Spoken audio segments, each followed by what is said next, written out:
Hello students, आप सभी लोगों का री क्लासेस की इस ऑनलाइन प्लेटफॉर्म पे स्वागत है। तो जैसा कि बच्चों हम लोग प्रीवियस क्लास में मॉलिक्यूलरिटी पढ़े थे और उसके बिहाफ पे फिर हमने बताया था कि कोई भी सब्सटेंस कितने टाइप से हो सकता है, डाइटोमिक, ट्राइटोमिक, टेट्राटोमिक, पॉलीटोमिक, ये सारी चीज़ें हमने डिस्कस की थी। तो चलो आज आगे बढ़ते हैं और बात करते हैं कि मॉलिक्यूलर मास क्या होता है। मॉलिक्यूलर मास क्या होता है? तो चलो देखो, mass of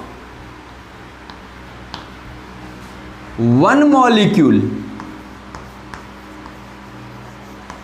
of substance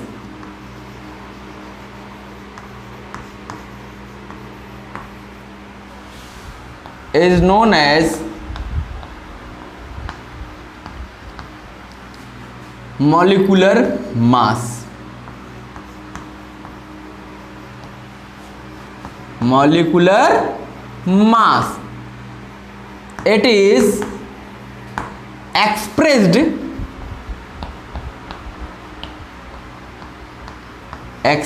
in AMU.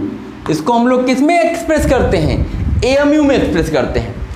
Definition फिर से देखिएगा कि mass of one molecule of substance, एक मॉलिक्यूल का जो मास होता है उसी को हम लोग क्या बोलते हैं? Molecular mass. और इसको हम लोग किस में रिप्रेजेंट करते हैं? हम लोग AMU में रिप्रेजेंट करते हैं। ओके, चलो अब जैसे कुछ एग्जांपल्स लिख लेते हैं। जैसे अगर बात करें कि हमने मॉलिक्यूल लिया H2, अगर H ले लोगे तो वो क्या होगा? एटम होगा। तो H2 लिया तो ये क्या हो गया? ये हाइड्रोजन का एक मॉलिक्यूल हो गया। H2 ले लिया, O2 ले लिया, O3 ले लिया, ये सब क्या है? मॉलिक्यूल्स हैं। N2 ले लिया, P4 ले लिया, ठीक, S8 और CO2, ये हमने क्या ले लिए? मॉलिक्यूल्स ले लिए। अब हम मॉलिक्यूलर मास निकालना चाहते हैं। क्या निकालना चाहते हैं? कि मॉलिक्यूलर मास क्या होगा। देखो, एक हाइड्रोजन का मास कितना होता है? 1 AMU। तो दो हाइड्रोजन का मास कितना हो जाएगा? 2 AMU। समझ में आया? अब ऐसे ऑक्सीजन की बात करें तो ऑक्सीजन का मास क्या होता है? 16। तो कितने, एक मॉलिक्यूल में कितने एटम है? 2। तो 2 × 16 दैट मीन्स 32 AMU। अगर हम ऑक्सीजन O3 की बात करें, O3 के एक मॉलिक्यूल का मास निकालें, एक मॉलिक्यूल का इस O3 के एक मॉलिक्यूल का मास निकालना है और हमें पता है कि ऑक्सीजन के एक एटम का मास कितना होता है? 16। तो यहां कितने एटम है? 3 × 16 48 AMU। ओके, चलिए नाइट्रोजन का मास कितना होता है? N2 है तो N का मास होता है 14। तो 2 का क्या हो जाएगा? 2N का क्या हो जाएगा? 2 × 14 दैट मीन्स 28 AMU। फिर इसके बाद आता है P4। P का मास कितना होता है? याद है आप लोग को? 31।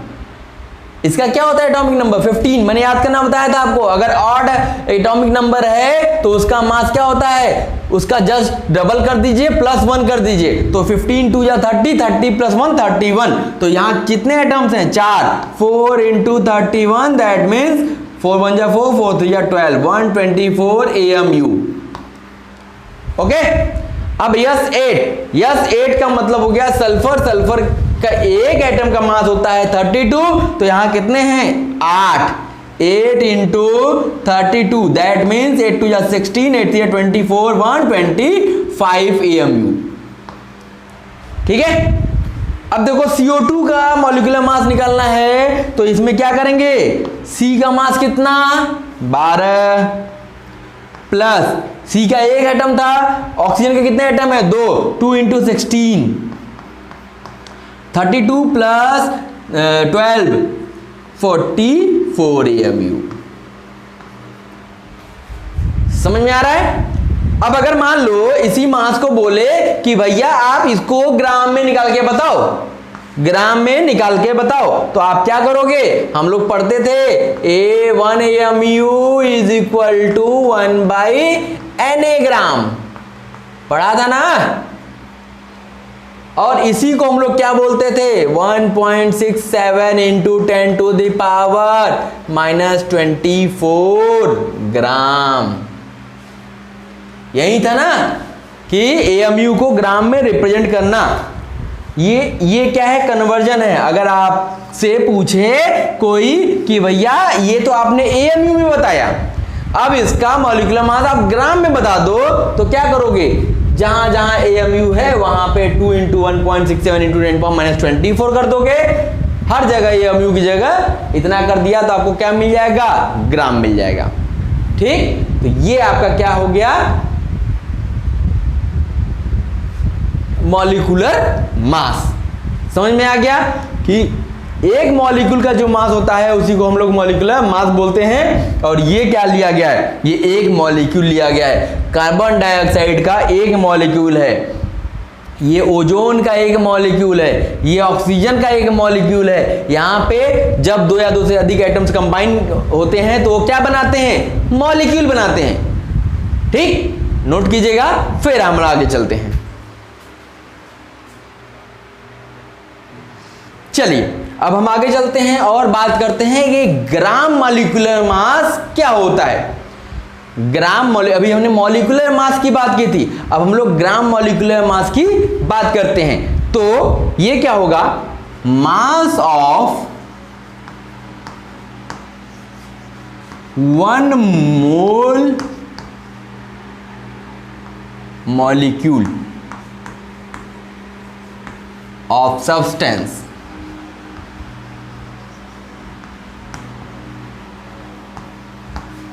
is known as GMM।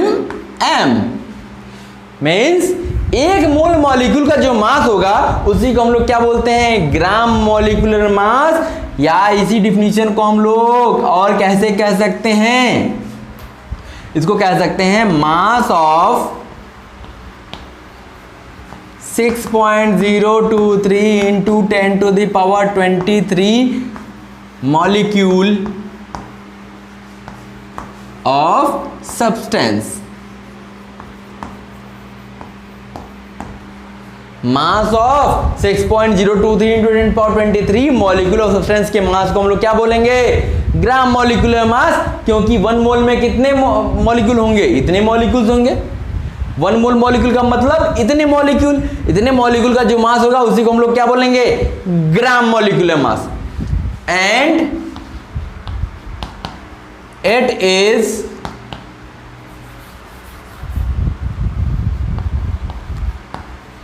it is expressed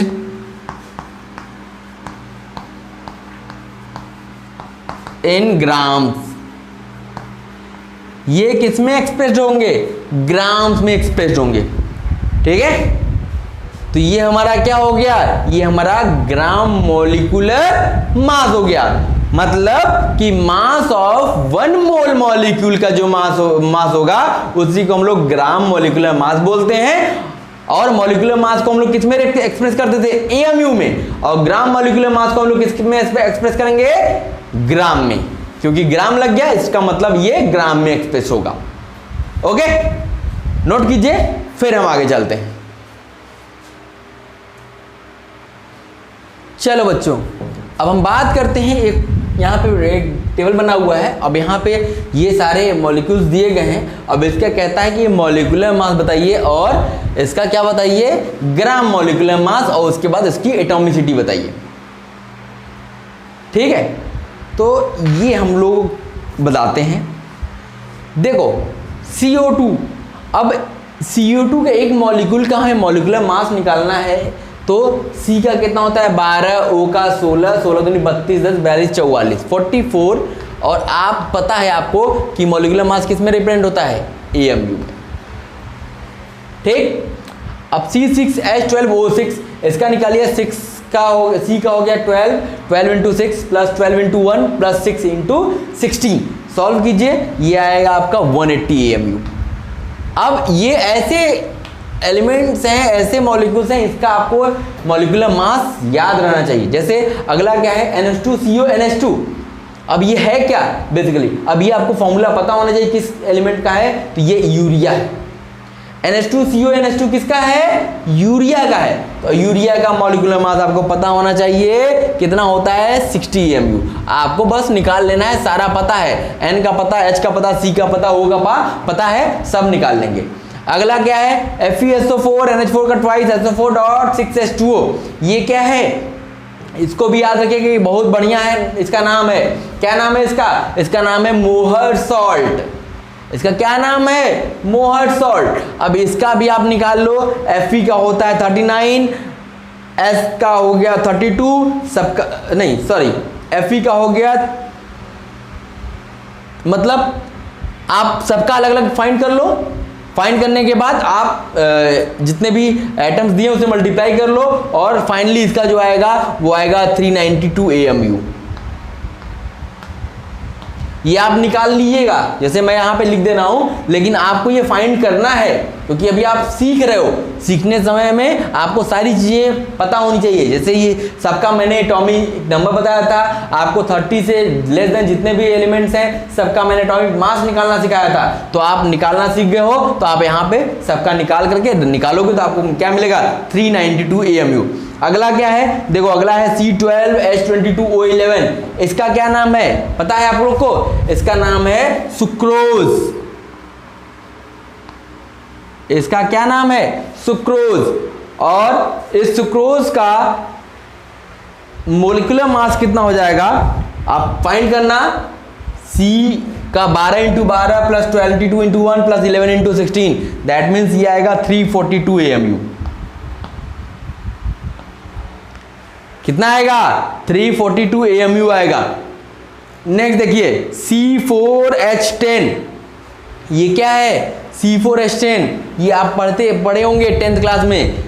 butane, butane का नाम सुने थे, एल्केन जब आप पढ़े रहे होंगे तो वहां पे आया रहा होगा ब्यूटेन, CnH2n+2 उसका फॉर्मूला होता है। तो ये है ब्यूटेन, इसका मॉलिक्यूलर मास कितना हो जाएगा, 58 AMU। कितना हो जाएगा, 58 AMU। अब देखो अगला क्या है, H2SO4। H2SO4 का एटॉमिक मॉलिक्यूलर मास कितना हो जाएगा, इसका फाइंड करो, इसका आएगा 98 AMU। फिर अगला आता है H3PO4। H3PO4 मतलब फास्फोरिक एसिड, इसका क्या नाम है, फास्फोरिक एसिड। इसका भी मॉलिक्यूलर मास कितना आता है, 98 AMU ही आता है। आप इसको फाइंड करेंगे।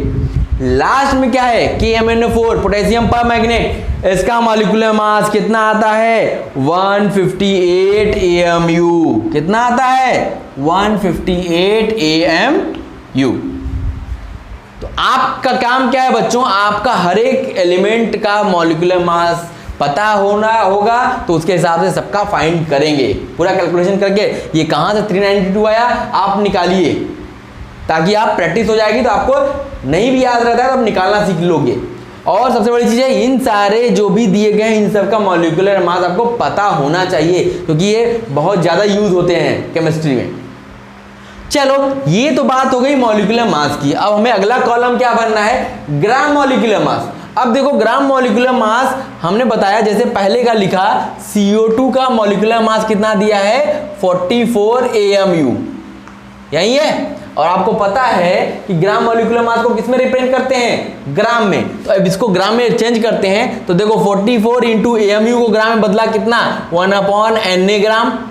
ठीक, अब देखो GMM क्या होता है, 1 मोल का मास होता है। अब ये क्या है, एक एटम, एक मॉलिक्यूल का है। 1 मोल मॉलिक्यूल में कितने एटम होते हैं, Na। तो ये Na कैंसिल हो गया, आपको क्या मिल गया, 44 ग्राम। तो इसका मतलब है कि अब ये मॉलिक्यूलर मास क्या हो, ग्राम मॉलिक्यूलर मास क्या हो जाएगा, 44 ग्राम। ये हो जाएगा 180 ग्राम। अगला क्या हो जाएगा, 60 ग्राम। नेक्स्ट 392 ग्राम। अगला 342 ग्राम। Next 58 gram, 98 gram, 98 gram and 158 ग्राम। अब कोई बच्चा इससे मत कंफ्यूज होना कि सर यहाँ एएमयू लिखा, इसको यहाँ ग्राम कर दिया। सीधे सीधे जहां भी एएमयू आएगा उसके आगे हम ग्राम लिख देंगे, वो ग्राम में कन्वर्ट हो जाएगा।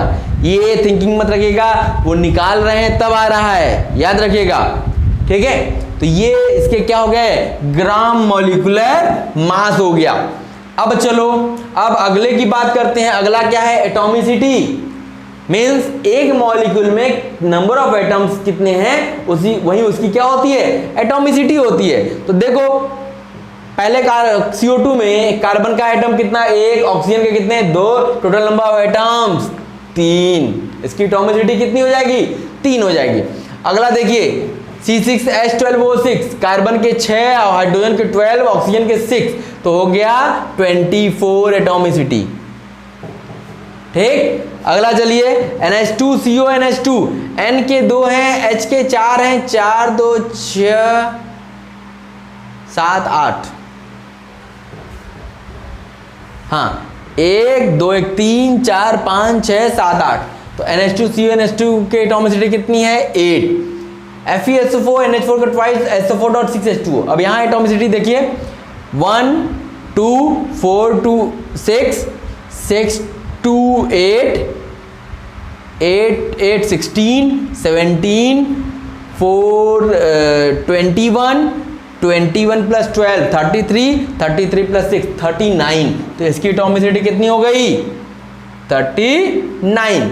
अगला देखिए 12 22 11, तो 22 प्लस 12 34 34 44 45, इसकी एटॉमिसिटी कितनी, 45।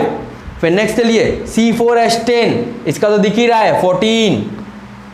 अगला चलिए H2SO4 2 + 1 3 + 4 7, H3PO4 3 + 1 + 4 4 4 8, एंड HKMNO4 1 2 4 2 6। तो ये इसकी क्या आ गई, सबकी एटॉमिसिटी हमको मिल गई। तो ये आप सीख गए होंगे कि मॉलिक्यूलर मास कैसे फाइंड करते हैं, ग्राम मॉलिक्यूलर मास कैसे फाइंड करते हैं, और उसकी एटॉमिसिटी कैसे फाइंड की जाती है, ये आप निकालना सीख गए। Okay, please note down.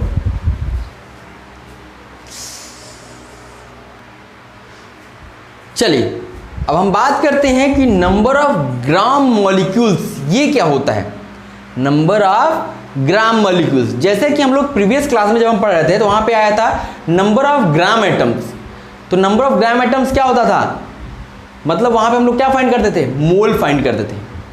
Number of gram atoms मतलब एक मोल में कितने एटम्स हैं। इस तरह नंबर ऑफ ग्राम मॉलिक्यूल का मतलब हो गया कि नंबर ऑफ मॉलिक्यूल्स इन 1 मोल।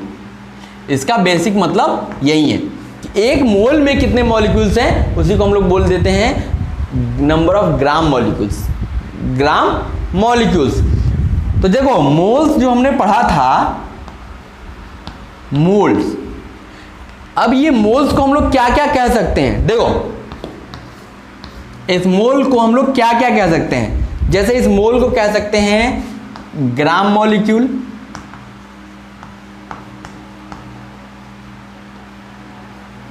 इस मोल को क्या बोलते सकते हैं, ग्राम मॉलिक्यूल। इसी मोल को ग्राम एटम भी हम लोग बोलते थे। और कहीं पे अगर आपको लिखा हुआ मिल गया ग्राम आयंस, इसका मतलब है कि एक मोल में जितने आयंस होंगे उसी को हम लोग क्या बोलते हैं, ग्राम आयंस बोलते हैं। और नंबर ऑफ मोल्स निकालने का भी फॉर्मूला मैंने आपको बताया था। नंबर ऑफ मोल्स, मोल्स निकालने के लिए क्या करते हैं, हम लोगों को पता था कि given mass upon molecular mass, given mass upon molecular mass करते थे तो हमें क्या मिलता था, मोल्स मिलता था। और इसको हम लोग कैसे लिखते थे, मोल्स को लिखते थे N से, इसको लिखते थे W से, इसको लिखते थे कैपिटल M से। तो ये एक रिलेशन है, काफी इंपॉर्टेंट रिलेशन है, इसको हम लोग याद रखेंगे।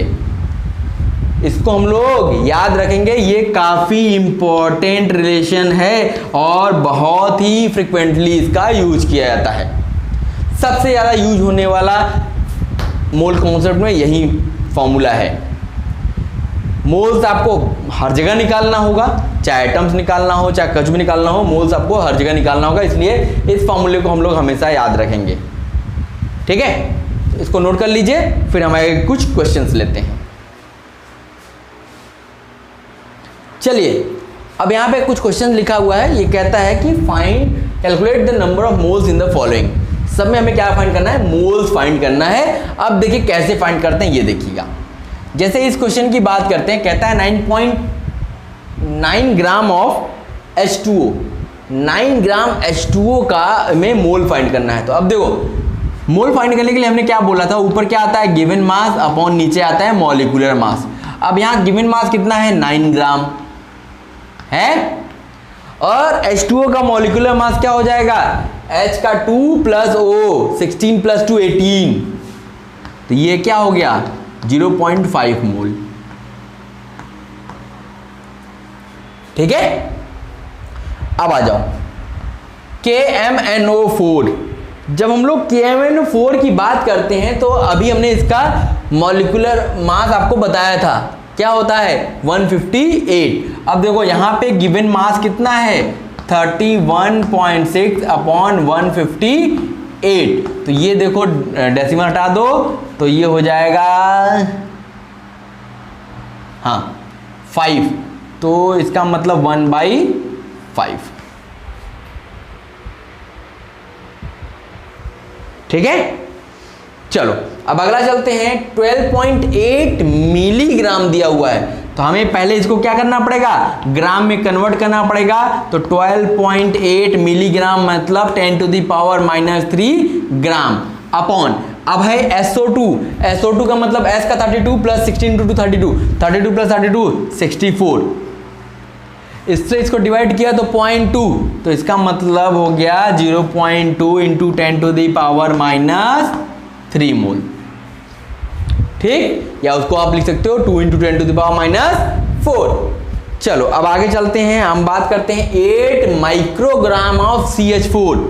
अब देखो मिली माइक्रो का मतलब 10⁻⁻6, तो यहाँ पे क्या दिया हुआ है? 8 माइक्रोग्राम मतलब 8 × 10⁻⁶ अपॉन, चलो इसका मोलर मास निकालिए, तो C का 12 प्लस 4 16, ये क्या हो गया? 0.5 × 10⁻⁻6, या इसको 5 × 10⁻⁷ लिख लेंगे। अब अगला चलिए देखिए, अगला क्या है? 29.4 ग्राम ऑफ K2Cr2O7। ये क्या है? इसका नाम पोटेशियम डाइक्रोमेट, नाम याद रखिएगा, क्या नाम है? Potassium dichromate. तो अब इसका हम लोग क्या निकालते हैं? Number of moles. तो गिवन मास क्या दिया हुआ है? 29.4 ग्राम, तो ये गिवन मास हो गया अपॉन इसका मॉलिक्यूलर मास आप निकालिए तो आएगा 294। आप फाइंड करिएगा, क्या आएगा? 294 ग्राम। तो यहां से कैंसिल हो गया, तो ये आ गया 1/10। ठीक, अब लास्ट देखिए क्या दिया हुआ है? 63 ग्राम ऑफ H2C2O4.2H2O। इसका नाम क्या है? याद रखिएगा, ये ऑक्जेलिक एसिड डाइहाइड्रेट। क्या नाम है? Oxalic acid dihydrate, oxalic acid dihydrate. अब इसका मॉलिक्यूलर मास आपको फाइंड करना होगा। इसका मॉलिक्यूलर मास हम बता देते हैं आपको, लेकिन आप निकालिएगा। इसका गिवन मास 63, मॉलिक्यूलर मास निकालेंगे तो आएगा 126। तो इसका मतलब इसके मोल्स कितने हो गए? 1/2 मोल्स हो गए। तो ये नंबर ऑफ मोल्स निकालने का तरीका है। अभी मैं आपको एक फ्लो चार्ट बनवाता हूं, जिससे आप किसी को भी किसी में कन्वर्ट कर सकते हो। मोल को एटम्स में, मोल को इलेक्ट्रॉन्स में, कितने इलेक्ट्रॉन्स एटम्स बनाते हैं, ये सभी चीजें डिस्कस आप क्लियर हो जाएगी उस फ्लो चार्ट से। आप हर एक चीज में कन्वर्जन आसानी से कर सकते हो। तो इसको नोट करो, फिर आगे चलते हैं।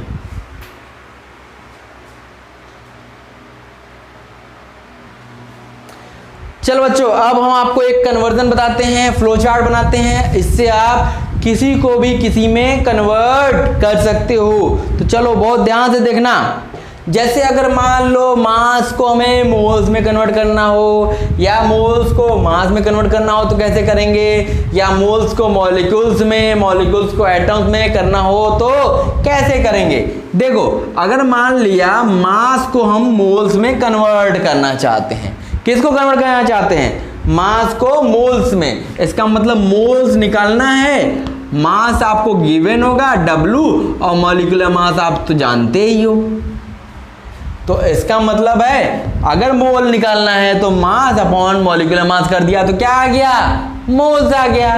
अब अगर मान लो यहीं पे आपको क्या निकालना हो, मोल से मास निकालना हो, अगर मोल से मास निकालना होगा तो इसका मतलब हमें W निकालना है। तो क्या कर दोगे, मोल में मॉलिक्यूलर मास से मल्टीप्लाई कर दोगे। ठीक है, मोल में मॉलिक्यूलर मास से मल्टीप्लाई कर दिया तो क्या आ गया, मास आ गया। अब देखो, अगर मोल से हम मॉलिक्यूल्स निकालना चाहते हैं, मोल से क्या निकालना चाहते हैं, मॉलिक्यूल, तो इसका मतलब है हमें मोल पता होगा, N पता होगा, उसमें हमने क्या मल्टीप्लाई कर दिया, Na, तो हमें क्या मिल जाएगा, मॉलिक्यूल मिल जाएगा। और अगर हमारे पास मॉलिक्यूल्स पता हो और हमें क्या निकालना हो, मोल निकालना हो, तो अब क्या करोगे, मॉलिक्यूल अपॉन Na कर दोगे। क्या कर दोगे, मॉलिक्यूल अपॉन Na। इससे ये निकालना है तो इसमें मल्टीप्लाई कर दिया Na से, इससे ये निकालना है तो इसमें डिवाइड कर दिया Na से। ठीक है, अब अगर चलो अब आगे चलते हैं। अगर मान लिया मॉलिक्यूल से एटम्स निकालने हैं, नंबर ऑफ एटम्स निकालने हैं, तो आप क्या करोगे, बस मॉलिक्यूल्स लेना, क्या लेना, मॉलिक्यूल्स लेना इनटू एटॉमिसिटी कर देना। मॉलिक्यूल्स में क्या कर देंगे, एटॉमिसिटी से मल्टीप्लाई कर देंगे, हमें क्या मिल जाएगा, नंबर ऑफ एटम्स। अगर इसका उल्टा चलते हो, क्या चलते हो, उल्टा, अगर हमें एटम से मॉलिक्यूल्स निकालना हो तो हम क्या करेंगे, एटम्स में एटॉमिसिटी से डिवाइड कर देंगे। क्या करेंगे, एटम्स अपॉन एटॉमिसिटी, एटम्स में एटॉमिसिटी से डिवाइड कर देंगे तो हमको क्या मिल जाएगा, मॉलिक्यूल्स मिल जाएगा। अब देखो, अगर मान लिया हमें मॉलिक्यूल्स पता हो और नंबर ऑफ इलेक्ट्रॉन्स पूछ रहा हो, मॉलिक्यूल से नंबर ऑफ इलेक्ट्रॉन्स पूछ रहा हो, number of electrons, number of electrons पूछेगा तो मॉलिक्यूल्स पता है तो लिखेंगे molecule into electron in one molecule. मतलब टोटल मॉलिक्यूल पता है और एक मॉलिक्यूल में कितने इलेक्ट्रॉन होते हैं उससे मल्टीप्लाई कर देंगे तो हमें क्या मिल जाएगा, number of electrons in total molecules. ठीक, अब नंबर ऑफ, अगर प्रोटॉन्स निकालने के लिए बोल दे, नंबर ऑफ प्रोटॉन्स, तो भी आपको क्या करना होगा, मॉलिक्यूल लीजिए into proton in one molecule से मल्टीप्लाई कर दीजिए तो आपको क्या मिल जाएगा, नंबर ऑफ प्रोटॉन्स मिल जाएंगे। और अगर मान लीजिए नंबर ऑफ न्यूट्रॉन्स निकालना होगा तो भी आप सेम चीज करेंगे। अगर आपको नंबर ऑफ न्यूट्रॉन्स निकालना है तो भी आप यही करोगे। तो क्या करोगे, मॉलिक्यूल्स में एक ना एक मॉलिक्यूल में जितने इलेक्ट्रॉन होते हैं उससे मल्टीप्लाई कर देंगे, हमें टोटल नंबर ऑफ इलेक्ट्रॉन्स मिल जाएंगे। तो ये जो आपको मैंने बताया फ्लो चार्ट, इस फ्लो चार्ट को अगर आप दिमाग में रखते हो तो ये मान के चलना कि कोई भी क्वेश्चन आपसे हो जाएगा बड़े ही आसानी से। आपको फॉर्मूला याद करने की जरूरत नहीं है, बस आपको कुछ भी दिया, ये दिया है और ये पूछ रहा है तो आप यहां से यहां जाओ, यहां से यहां चले जाओ। अगर ये दिया है, ये पूछ रहा है तो यहां से यहां, यहां से यहां, यहां से यहां पहुंच जाओ। कोई डायरेक्ट फॉर्मूला याद करने की जरूरत नहीं है, बस आप इस फ्लो चार्ट को ध्यान रखेंगे तो आप हर एक चीज निकाल पाएंगे, चाहे मास पूछ रहा हो, चाहे मोल पूछ रहा हो, चाहे मॉलिक्यूल पूछ रहा हो, चाहे एटम ही क्यों ना पूछ रहा हो। ओके, तो इसको बहुत ध्यान से बना लो, अच्छे से देख लो। नहीं समझ में आ रहा है वीडियो पॉज करो, बनाओ, फिर रिवाइंड करो, फिर प्ले करो, फिर देखो, एक बार, दो बार, तीन बार करते जाओ जब तक कि ये क्लियर ना हो जाए। जब तक ये क्लियर ना हो तब तक आप इसको देखते रहो, क्योंकि ये फ्लो चार्ट अगर समझ गए तो ये मान लेना कि आप आसानी से कन्वर्जन कर पाओगे। ठीक है, तो नोट करो, फिर हम आगे चलते हैं। चलिए बच्चों, अब एक क्वेश्चन करते हैं। इस क्वेश्चन में आप सारी चीजें सीख जाओगे। कहता है calculate number of moles molecules in 200 gram of calcium carbonate. Means 200 gram of calcium carbonate में कितने मोल्स हैं और कितने मॉलिक्यूल्स हैं, पहले ये फाइंड करो। फिर also calculate number of atoms of carbon, oxygen and calcium, और उसके बाद सबके एटम्स कैलकुलेट करो। And in the last find number of electron, proton and neutron. आपको टोटल इलेक्ट्रॉन, प्रोटॉन, न्यूट्रॉन भी फाइंड करना है। चलो, तो हम लोग क्या करते हैं कि एक तरफ से चलते हैं। सबसे पहला क्या पूछ रहा है, मोल पूछ रहा है। तो अभी हमने आपको बताया था कि मोल्स निकालने के लिए क्या होता है, W/m, given mass upon molar mass. अब देखो गिवन मास आपको कितना दिया है, 200 ग्राम, अपॉन मोलर मास की बात करें तो कैल्शियम का होता है 40 प्लस कार्बन का होता है 12 प्लस ऑक्सीजन का होता है 16 3 या 48। तो ये हो गया 200 अपॉन 100, दैट मीन्स कितने मोल हो गए, 2 मोल हो गए। तो ये हमारा निकल गया, ये हमारा निकल गया, क्या है, 2 मोल्स आए। अब आगे चलो, अब मॉलिक्यूल्स पूछ रहा है। क्या पूछ रहा है, मॉलिक्यूल्स। अब मॉलिक्यूल्स निकालने के लिए मैंने आपको बताया था कि मॉलिक्यूल्स निकालने के लिए आपको क्या करना पड़ेगा कि मोल्स इनटू Na कर दोगे तो मॉलिक्यूल्स निकल जाएगा। तो मोल कितना आया, 2 इंटू Na कर दिया तो हमें मिल गया 2Na मॉलिक्यूल। ठीक, चलो अब ये भी हमारा निकल गया। अब आ जाओ number of atoms of carbon, calcium and oxygen. तो number of atom of calcium, calcium के एटम की बात करते हैं तो हमने बोला था कि मॉलिक्यूल्स इनटू उसकी एटॉमिसिटी होती है तो क्या निकलता है, आपका नंबर ऑफ एटम्स निकलता है। तो मॉलिक्यूल्स कितने हो गए, 2Na इनटू कैल्शियम कितना है, CaCO3 में 1, तो ये आ गया 2Na। अब आ जाओ number of atoms of carbon. तो यहां पे भी मॉलिक्यूल्स कितने हैं, 2Na ही है। कार्बन का एटो है 1, तो ये हो गया 2Na। ठीक, अब आ जाओ number of atoms oxygen. Oxygen के नंबर ऑफ एटम्स कितने होंगे। अब देखो यहां मॉलिक्यूल्स तो 2Na था, अब एटॉमिसिटी देखो ऑक्सीजन की कितनी है, 3, तो 3 से मल्टीप्लाई कर दिया तो ये आ गया क्या, 6Na। तो ये हमारा क्या निकल गया, नंबर ऑफ एटम्स भी फाइंड कर लिया हमने।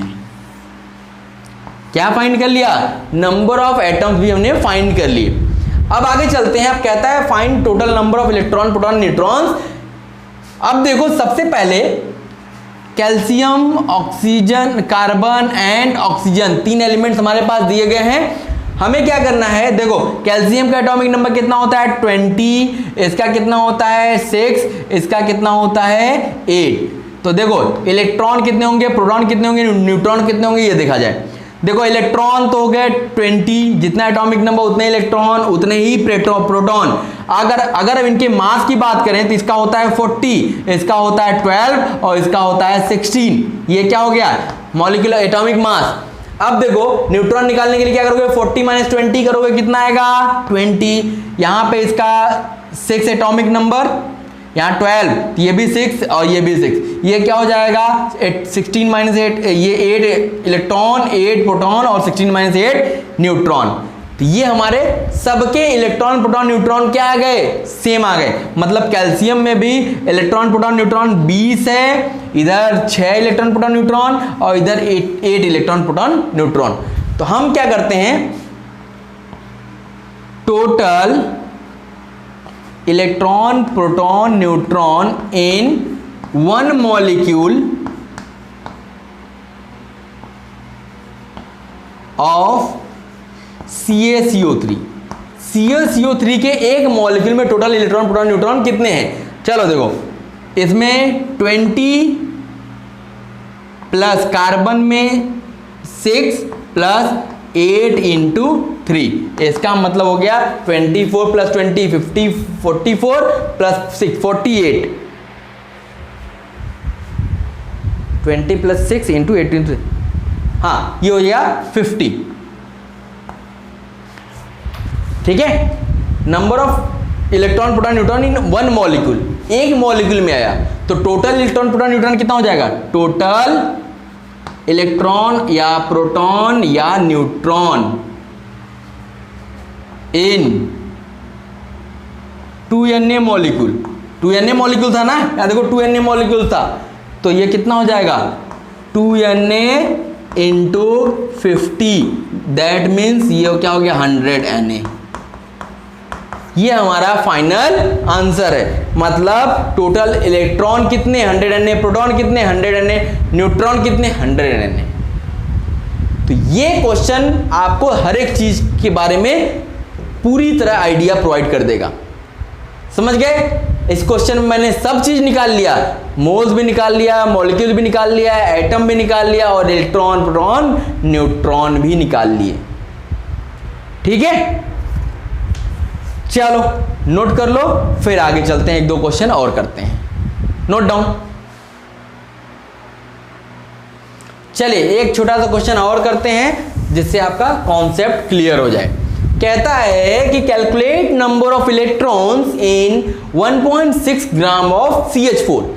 1.6 ग्राम ऑफ CH4 में टोटल नंबर ऑफ इलेक्ट्रॉन्स बताना है। तो देखो अब यहां पे क्या दिया है आपको, बस क्या दिया है, मास दिया है CH4 का 1.6 ग्राम। आपको इलेक्ट्रॉन निकालना है तो आप फ्लो चार्ट में दिमाग लगाओ। सबसे पहले मास को मोल में बदलोगे, मोल को मॉलिक्यूल में बदलोगे, मॉलिक्यूल से फिर इलेक्ट्रॉन में हम लोग जाएंगे। तो हमारा सबसे पहला काम क्या होगा कि मोल्स फाइंड करना। तो मोल्स N = क्या हो जाएगा W/m। तो W कितना दिया है 1.6, इसका मॉलिक्यूलर मास देखो ये हो गया 12 + 4 16, दैट मीन्स 1/10 मोल। ये तो आ गया मोल। अब मोल के आगे फिर हम क्या कहां चलेंगे, मॉलिक्यूल्स पे। मॉलिक्यूल्स कितने हो जाएंगे, तो क्या बताया था, मोल × Na, यही बताया था ना। तो यहां पे क्या हो गया 1/10 × Na। अब देखो अब ये मॉलिक्यूल निकल गया, अब हमें क्या करना होगा, एक मॉलिक्यूल में इलेक्ट्रॉन फाइंड कर लो। Total electron 1 molecule of CH4। CH4 के एक मॉलिक्यूल में कितने इलेक्ट्रॉन है, देखो कार्बन का एटॉमिक नंबर 6 होता है, हाइड्रोजन का 1 तो 4, ये कितने आ गए 10 इलेक्ट्रॉन्स हैं इसका मतलब। तो टोटल इलेक्ट्रॉन्स इन कितने मॉलिक्यूल 1/10 Na मॉलिक्यूल, ये टोटल है। तो इसमें कितने हो जाएंगे 1/10 Na × 10, तो यहां से क्या आ गया, टोटल नंबर ऑफ इलेक्ट्रॉन्स कितने, Na इलेक्ट्रॉन्स के बराबर होगा। Na का मतलब हो गया 6.023 into 10 to the power 23 electrons उसमें होंगे। ठीक है, तो ये हमारा क्या निकल गया। अब क्वेश्चन आप समझ गए होंगे कि आपसे डायरेक्ट पूछेगा इलेक्ट्रॉन, लेकिन आपको निकालना क्या पड़ेगा, आपको निकालना, आपको मास से मोल जाना पड़ेगा, मोल से मॉलिक्यूल, फिर मॉलिक्यूल से आप निकाल पाओगे टोटल इलेक्ट्रॉन्स कितने हैं। ठीक है, समझ में आ रहा है। तो इसको नोट डाउन कर लीजिए, अच्छे से एक बार दो बार रिवीजन कर लीजिए। एक अभी स्टार्टिंग चल रहा है बेटा क्लास का, इसलिए अभी आप समझ पाओगे तो समझ पाओगे, अदरवाइज जब ज्यादा क्लासेस हो जाएंगी तो फिर गौच पौच हो जाएगा, कुछ समझ में आने वाला नहीं है। ये आपका क्या है, न्यूमेरिकल पोर्शन वाली चीजें हैं, इसलिए ये आपको अगर मैथमेटिक्स आपने अच्छे से पढ़ी होगी तो ये कैलकुलेशन वाले पोर्शन आप आसानी से कर पाओगे। फिजिकल केमिस्ट्री ही आपकी बस केवल न्यूमेरिकल पोर्शन वाली है, अदरवाइज बाकी इनऑर्गेनिक और ऑर्गेनिक क्या है टोटल, वो टोटल आपका उसमें कुछ नहीं है, बस एक तो आपका स्ट्रक्चरल है और एक आपका रटने वाली चीजें हैं। तो इसको आप ध्यान रखेंगे, इसको नोट डाउन कर लीजिए, फिर हम बताते हैं आगे क्या करना है। नोट कर लिया, चलो तो आज की क्लास में बस इतना ही। बच्चों आपसे फिर से मैं बता देता हूं कि आप अगर केवल वीडियो लेक्चर्स ही देखना चाहते हो तो आप इसको एक्सेस कर पाओगे YouTube चैनल पे, हमारे जो एप्लीकेशन है उस पर भी आपको मिल जाएगा। लेकिन 31 जुलाई के बाद ये सारे वीडियोस आपको ना तो YouTube पे मिलेंगे, न ही हमारे एप्लीकेशन पे आपको फ्री में अवेलेबल होंगे। ये आपको तभी आप एक्सेस कर पाओगे जब आप 31 जुलाई से पहले 999 का पेमेंट करोगे और हमारे उन बैचेस में ज्वाइन होगे जो बैचेस चल रहे हैं। तो उस बैच में आपको केवल ना तो ये वीडियोस मिलेंगे, बल्कि इसके साथ साथ आपको क्या मिलेगा, study material, full study material मिलेगा, आपको असाइनमेंट्स मिलेंगे, डीपीपीज मिलेंगी, और वहां पे लाइव डाउट सेशंस होंगे जिनसे आप वंचित रह जाओगे अब अगर आप केवल यूट्यूब पे देख रहे हो तो। और सबसे बड़ी चीज है, आप उस पे ऑनलाइन टेस्ट की प्रैक्टिस कर पाओगे, ऑनलाइन टेस्ट दे पाओगे। तो इतना कुछ अगर आपको ओनली 999 में पूरे 1 ईयर के लिए दिया जा रहा है तो आप जरूर से जरूर उसको ले लो। उसके लेने से आपको कोई नुकसान नहीं होने वाला है, ये मेरी गारंटीड है कि आप 999 में कम से कम 1 लाख की चीजें हमसे आप ले जा रहे हो। ठीक है, तो आप ज्यादा से ज्यादा लोगों को इसको शेयर करो और ग्रुप में ज्वाइन, बैच में ज्वाइन होगे, तभी आप इसका मैक्सिमम एडवांटेज ले पाओगे। Okay, thank you.